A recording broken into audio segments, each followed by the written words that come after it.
दुनिया एक बार फिर बड़े तेल संकट के मुहाने पर खड़ी है। अमेरिका और ईरान के बीच बातचीत फेल हो चुकी है, ये बात आप सबको पता है। और अब हालात इतने बिगड़ गए हैं कि स्ट्रेट ऑफ हॉर्मुज को बंद करने की तैयारी हो रही है। अगर ऐसा होता है तो इसका असर सिर्फ मिडिल ईस्ट ही नहीं बल्कि भारत समेत पूरी दुनिया की अर्थव्यवस्था पर पड़ेगा। दरअसल यूनाइटेड स्टेट और ईरान के बीच चल रही शांति वार्ता पूरी तरह नाकाम हो गई है।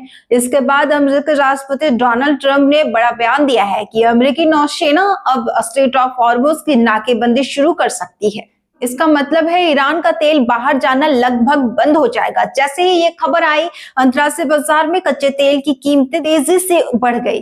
ब्रेंट क्रूड करीब 8% उछलकर $100 के पार पहुंच गया। वहीं WTI क्रूड भी 8% से ज्यादा बढ़कर $104 के आसपास ट्रेड कर रहा है। यानी कुछ ही घंटों में तेल बाजार में बड़ी हलचल देखने को मिली है। स्ट्रेट ऑफ हॉर्मुज दुनिया का सबसे अहम ऑयल रूट माना जाता है। दुनिया का सबसे बड़ा हिस्सा तेल यहीं से गुजरता है। खाड़ी देशों का एक्सपोर्ट इसी रास्ते से होता है। अगर ये आवाजाही रुकती है तो सप्लाई सीधे प्रभावित होती है और यही कारण है कि इसे सबसे बड़ा तेल संकट कहा जा रहा है। ईरान रोजाना करीब 2 मिलियन बैरल तेल एक्सपोर्ट करता है।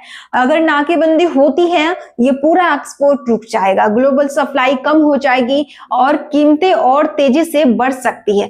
देशों के बीच 2 हफ्ते का सीजफायर था, अब वो भी खतरे में पड़ गया है। हालात धीरे धीरे फिर उसी स्थिति में पहुंचते दिखाई दे रहे हैं जो युद्ध से पहले थी। अब बात करते हैं भारत की। भारत पहले से ही ईरान से तेल आयात करना बंद कर चुका था 2019 में अमेरिकी प्रतिबंधों के कारण, लेकिन हाल ही में कुछ पुराने कार्गो को खरीदने की छूट दी गई। इसी के तहत 2 बड़े सुपर पावर टैंकर भारत पहुंचे हैं। 2 बड़े जहाज भारत के तट पर खड़े हैं। 20 लाख बैरल तेल सिक्का पश्चिमी भारत पहुंचा है। जया 20 लाख बैरल तेल पारदीप पूर्व भारत के पास खड़ा है, लेकिन अभी तक साफ नहीं है कि ये तेल उतारा जाएगा या नहीं।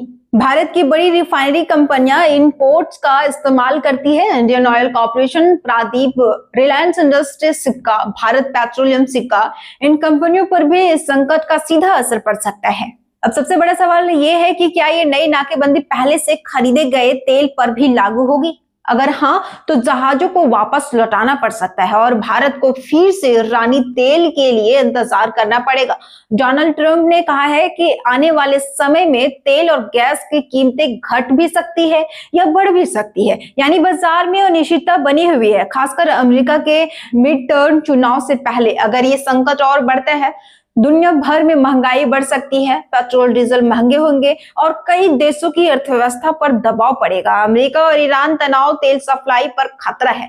Hormuz strait, global oil lifeline, Bharat समेत पूरी दुनिया संभावित असर। अब सबकी नजर इस पर है कि आगे अमेरिका क्या कदम उठाता है और क्या यह संकट युद्ध की ओर बढ़ेगा या समाधान निकलेगा।